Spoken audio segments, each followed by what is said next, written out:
Welcome to the workshop Children's Grief and Loss. In this module, we will be exploring how children may experience and express grief, often very different from teens and adults. We will explore strategies and tools that we can use to support children through the grieving process.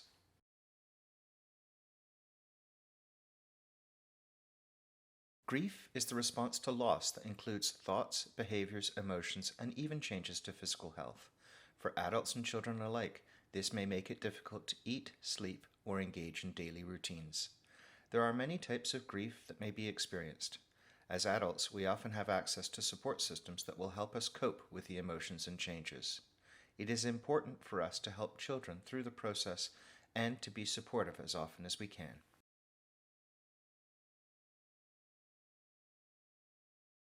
Feelings of grief in children may be caused directly or indirectly by traumatic events, death of a loved one, including a pet, serious illness, divorce, moving to a new home, loss of housing, a new sibling, financial instability, food insecurity, or Child Protection Services involvement, experiences of discrimination, violence in one's community, bullying, or isolation. Events and experience for children may not always seem traumatic to the adults around them. It is our role as a caregiver to support children through the grieving process.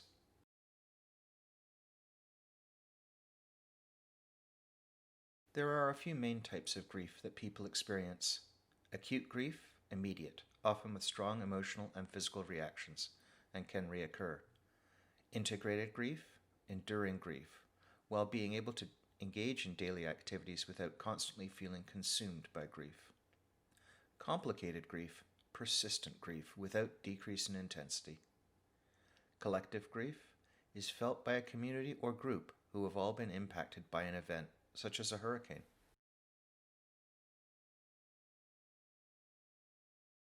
It is important to recognize the signs and potential causes of grief and loss experienced by a child and take steps to help them cope. As children age and mature, they may experience the feelings of grief, loss again, and more intensely as their understanding of the loss develops.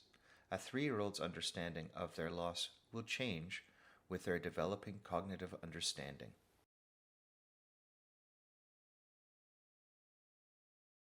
Adults often express concern about upsetting children more by including them in experiences related to death, such as planning and attending funerals.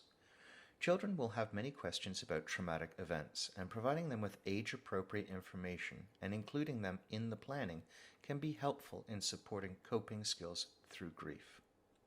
It may also help children feel included in a time where the adults around them may be very upset or busy making plans. Children may want to talk and ask questions about an event, such as a funeral.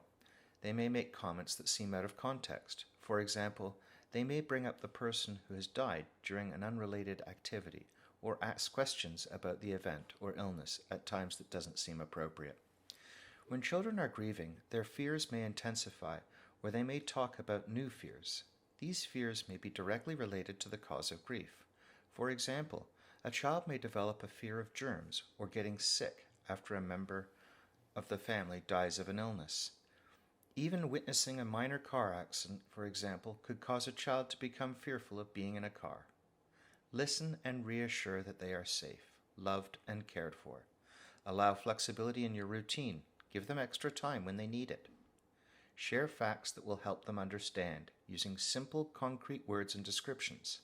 For example, dead or died instead of lost or passed away. To talk about what you and your child are experiencing. At times, children may seem unusually quiet and withdrawn. Offer affection and reassurance that they are loved and cared for.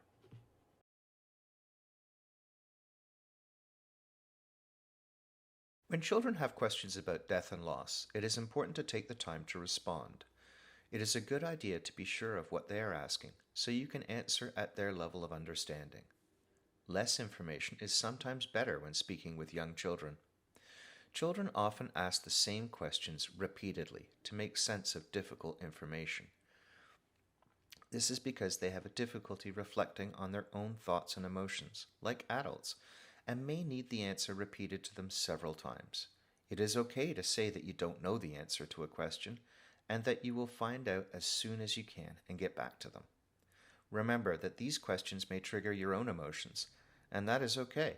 It is important for young children to see the adults around them dealing with grief in healthy ways, such as crying and talking about their feelings.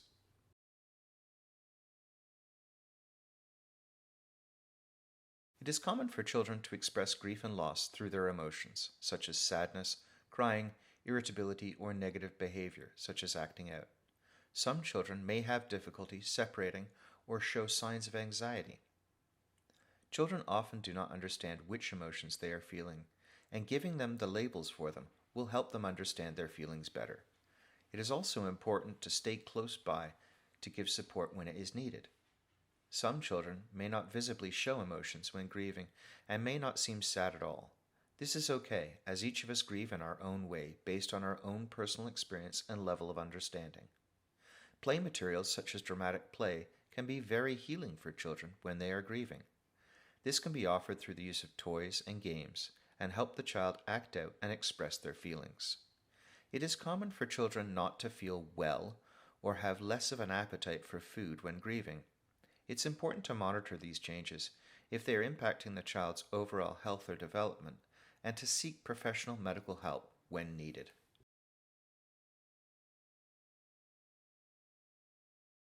Grief and loss can disrupt routines and schedules. Children may have difficulty setting back into a routine with transitions. Children may also show a lack of interest or ability to concentrate on tasks, or lack interest in activities that they used to enjoy. For example, their sleep patterns may change, or their appetite may increase or decrease suddenly. Children who were previously toilet trained have unexplained toileting accidents. The structure of returning to a regular routine as soon as possible can help create the structure needed for a calming effect. Add books about grief and loss into the daily routine, but remember to review the book before reading it to make sure the content is appropriate. Each child and situation is unique. Work together on a personal storybook, write a journal, or draw pictures to help children work through their experiences and feelings. Use natural opportunities to talk about experiences. An example of a natural opportunity is when you see a dead bug or plant. Give factual and brief information. We can explain that when living things die, they do not feel anything anymore. Using words like dead or died is appropriate for children and less confusing than saying gone, lost, or passed away. Understand and include family and cultural practices in the grieving process.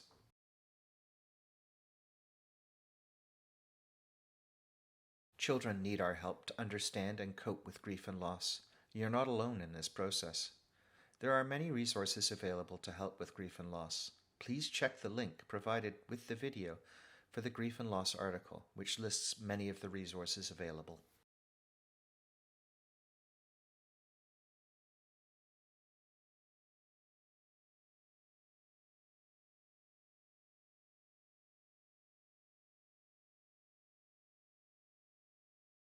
Let's check your knowledge. True or false?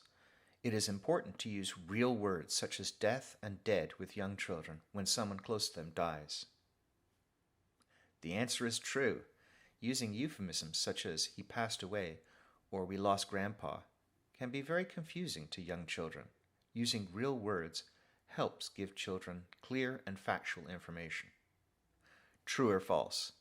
It is important to validate and label emotions for young children who are grieving. The answer is true. There are many emotions to feel, and none of them are wrong. Children may be unsure of how to describe their feelings, and you can help them by labeling emotions such as anger,